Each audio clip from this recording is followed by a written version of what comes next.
for Equinox on the top, composition for Team Queso on the bottom. The thing that jumps out to me the most, first of all, Kroll getting through the bans, but also Lance getting picked by Queso. Lance is not a captain that we have seen very often here in the preseason.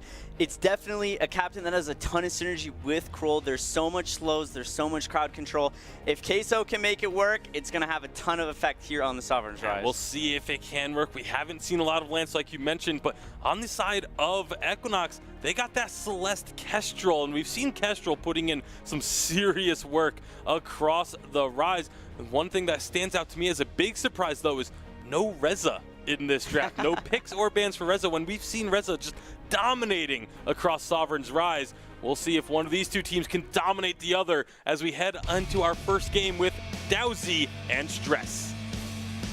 Welcome, ladies and gentlemen, back to the European VPL Preseason Invitational. Equinox versus Team Queso on the Rise here. Stress. And Equinox yesterday seemed resurged with a new roster switch-up, so we'll have to see how that compares to Team Queso. Oh, for sure. You give me this matchup a week ago, and I'm like, okay, it's going to be a one-sided affair. Like, Queso are going to do super well. Well, this time around, I mean, you look at the Baby Groots and the influence they've already had on this lineup just in one game under their belt. Like, it's been a very impressive turn of events. They've been looking better in the early game in that one-off game, and that's where Clash's strength is. I want to see these two match up against each other now with the revamped lineup and see exactly what Queso can do, because they struggled a little bit yesterday up against Rising Lotus. It was a tougher game than we expected in that matchup too. Yeah, that matchup was pretty crazy. It was Rising Lotus in the lead by 10,000 gold at one point, maybe even 11. And basically Team Queso on the back foot for the entire match until they were able to sneak a win. If you didn't watch it, won't spoil it, but definitely go check that one out because it was a bloodbath, which makes me excited for our next game, which will be Clash versus Rising Lotus. But let us not get too far ahead of ourselves. Equinox continuing to mix up the rosters a little bit. You have Luga coming in instead of Baby Groot. Luga and Jiraxis used to play on Team Norm Pisani back in the Challenger Series, so very experienced roster there. Always were very, very dominant when they ever went duo in any team. And with Baby Groot Part 2 kind of solidifying the jungle, this is actually a fairly decent roster for Equinox. Yeah, it's looking pretty good. As you referred to, the Baby Groot's not both of them playing in this matchup. One thing specific to this game that I think is very interesting, Alex SS is playing this lane Grace. This is something I was watching Hundo play a little bit yesterday on stream. If it is in fact that damage-focused laner of Grace, like the massive AoE that comes from it, there's a good amount of damage, tankiness, sustain. It's actually quite a difficult champion hero to play against in solo queue. I want to see what it can do if it is that, in fact, when we're in the 5v5 setting, when it is a competitive game, when it isn't just solo queue and trying to kind of carry from one side. Because he's not exactly the hardest carry champion, just tough to deal with. And not to mention Alex SS laning up against Hundor, which means he's laning against Tyras as well. These guys are pretty much joined at the body at the moment. They roam into the enemy jungle together, they roam around the map together. As you can see, Tyras and Hundor just trying to steal away as much gold in that topside jungle whenever they push Alex SS into his turret. So, bot side, Baby Groot potentially caught out here. PRZ and Palmatoro are doing some damage as Kestrel's struggling, and that shall be him falling for first blood to Palmatoro. First blood, and always a tough moment there as Kestrel when you're like, okay, I'm not getting a getaway, so I'll stand my ground, I'll try and fight. Unfortunately, not quite enough damage coming through, and no real backup there from Vox, as he was a little far away for Svantu to actually get in the mix. And I mean, it's kind of an interesting setup, this Vox Kestrel in the bottom lane and moving around the bottom side of the map. I kind of am interested to see how it goes. There's a fight on the top side though, out of Jiraxis lands those chains twice. Hundo and Tyra's trying to get a little bit cheeky and steal away a Crystal Treant, but wasn't going to happen. Equinox able to defend that. And now the mid at least attempt to de-push the lane the way that Queso would be moving in through the top side. Decent vision control with the scout cams all the way basically in a line from behind their crystal power orb all the way through the river. Now they've caught out PRZ, maybe. Chains did land.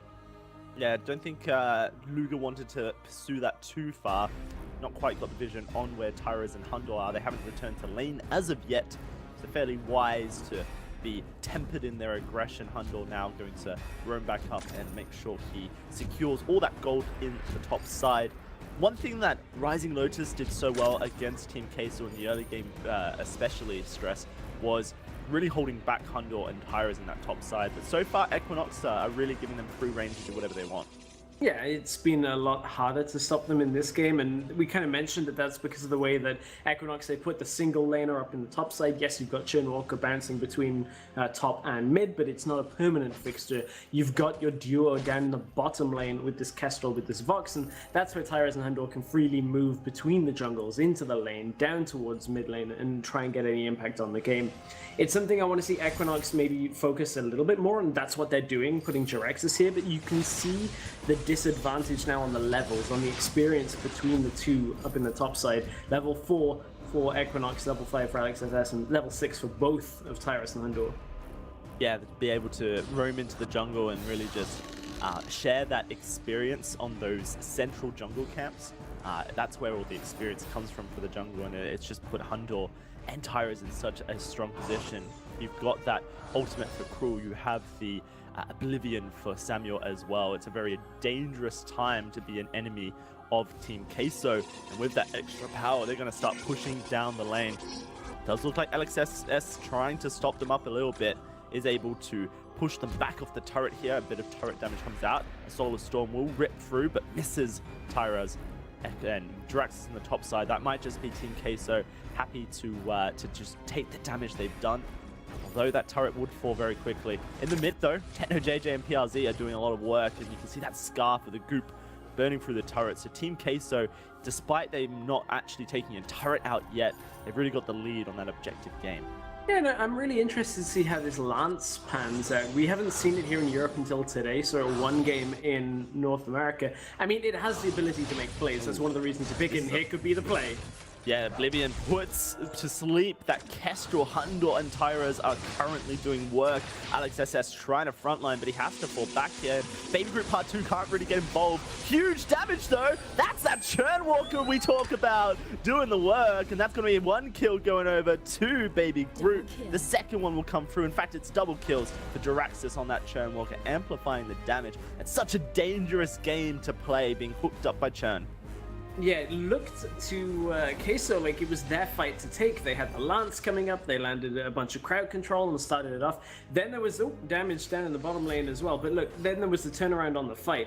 It's difficult when there's so much backloaded AoE damage in this composition that comes out of Equinox that it looks like it's a good fight, ends up not going the way of Queso. Now they lose the tower as well. They even lost a member down on the bottom side as well, as Luga, I believe, died to Palmatoro under the tower.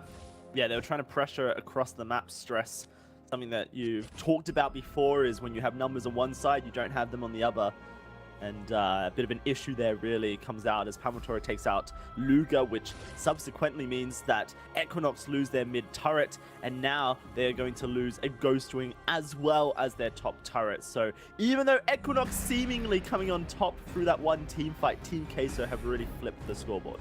And we're trying to cover everything in this setup here. There's a lot of slightly different things that we don't normally see. Palmatoro is going a less captain focus build on this Adagio than we have seen. Obviously, has been laying on his own. Here comes another fight. It's going to be Tyras doing so much burst damage to Savantu there. Can he get away is the real question. No, he can't. Techno JJ eats him up for dinner.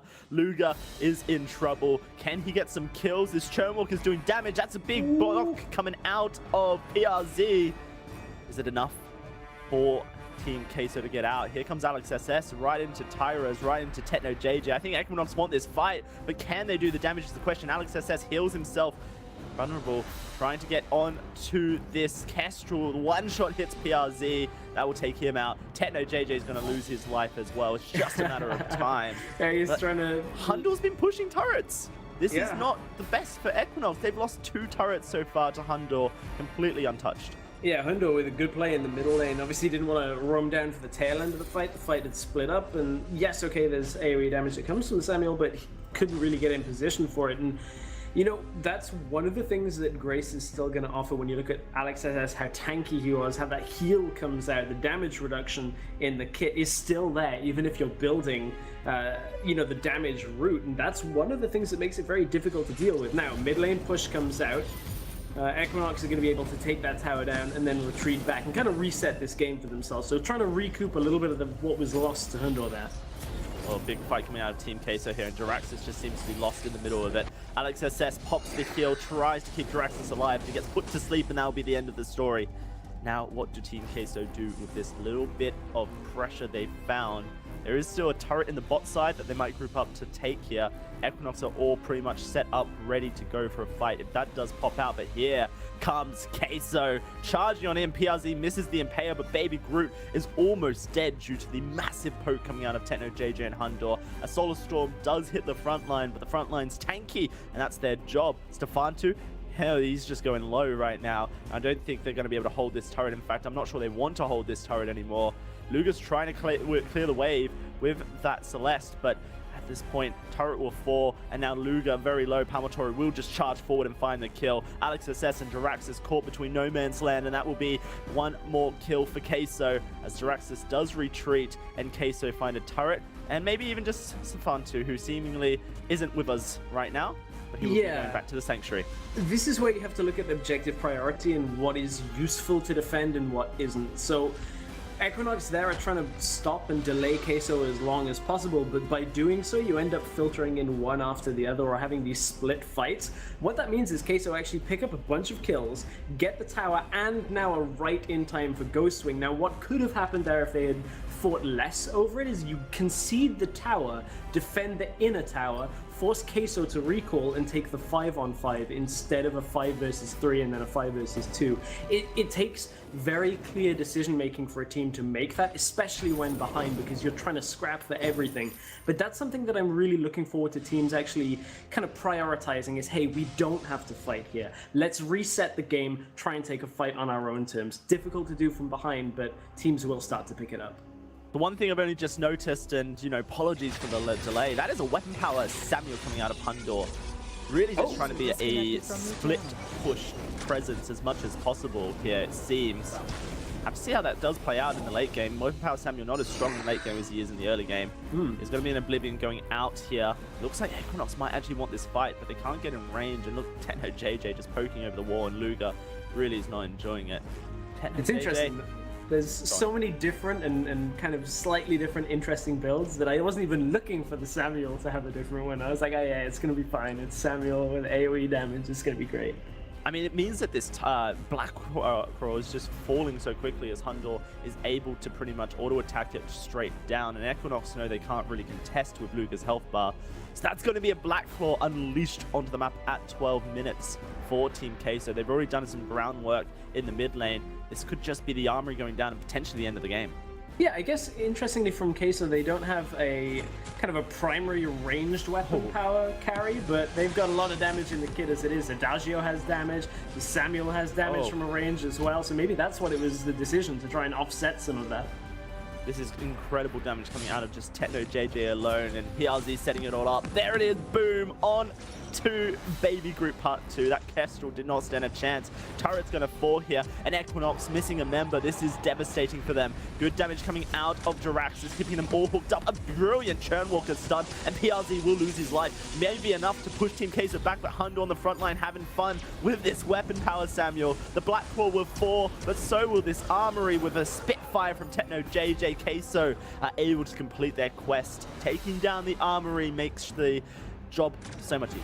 And the important thing for the beginning of that sequence was the fact that Hundor was actually up in the top side, pushed the wave through to try and make sure they could get the top tower, or at least stack a minion wave up there, and they had a big minion wave stacked bottom lane, so it gave them multiple options. Unfortunately, losing both the Black Claw and then a member means that Queso have to make the decision to back away. It is the right decision to make at that point. There is no point over forcing a game where you basically feel confident that you are so far ahead. It's an easy closeout, so it'll be Ghost Wing into an attempted push to close this one, and that should be how Queso look to end the game. Now for Equinox, they need to somehow get this poke down from a range and then have a fight go their way where this AoE damage comes out, but it's so difficult. so difficult when you don't know where Equinox is Queso so are. caught out. Look at that. Oh no, Baby Groot is dead straight up. Tyra's with a beautiful ultimate.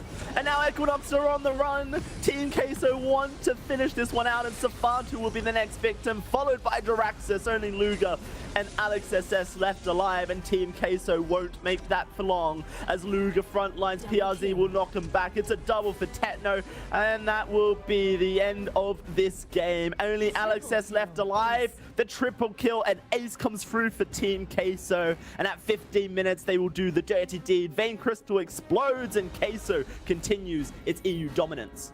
I like it. They knew Equinox were going to come through to the Ghost Wing. It was the obvious play, so they just set up the bait, they set up the bush, pick them off, and end the game. Really strong performance out of Queso today. Really strong performance indeed. Equinox do better than last time, able to defend out a whole minute and a half against Team Queso here. So definitely we're seeing improvement from Equinox, but we have to just admit Team Queso just looks stronger and stronger week in and week out. And with that game under their belts, they're going to